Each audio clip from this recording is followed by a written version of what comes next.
वनवास के समय पांडव अत्यंत कठिन परिस्थितियों में जीवन व्यतीत कर रहे थे। इसी बीच कौरवों के राजकुमार दुर्योधन ने उन्हें अपमानित करने की एक नई योजना बनाई। दुर्योधन जानता था कि महर्षि दुर्वासा अत्यंत क्रोधी स्वभाव के हैं और यदि उनकी सेवा में कोई कमी हो जाए तो वे भयंकर श्राप दे देते हैं।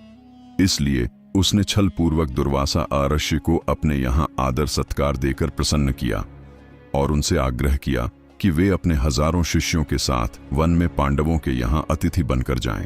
दुर्वासा ऋषि अपने शिष्यों सहित पांडवों के आश्रम पहुंचे। उन्होंने कहा, हम स्नान करके लौटते हैं, तब तक हमारे लिए भोजन तैयार रखना।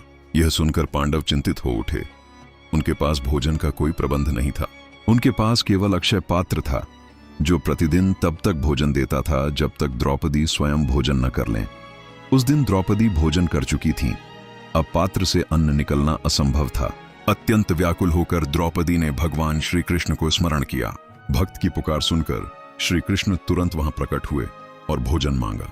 द्रौपदी ने लज्जा से कहा, प्रभु, पात्र में कुछ भी नहीं है। श्री कृष्ण ने पात्र में देखा तो उसमें चावल का एक छोटा सा दाना मिला। उन्होंने उसे खाकर तृप्ति प्रकट की और कहा, अब संपूर्ण संसार की भूख शांत हो गई। उधर नदी में स्नान कर रहे दुर्वासा और उनके शिष्यों को अचानक ऐसा लगा जैसे उन्होंने भरपेट भोजन कर लिया हो। उन्हें भय हुआ कि यदि वे भोजन नहीं कर पाए तो पांडव अपमानित होंगे। इसलिए वे बिना आश्रम लौटे ही वहां से चले गए। इस प्रकार श्री कृष्ण की कृपा से दुर्योधन की योजना विफल हो गई और पांडव श्राप से बच गए।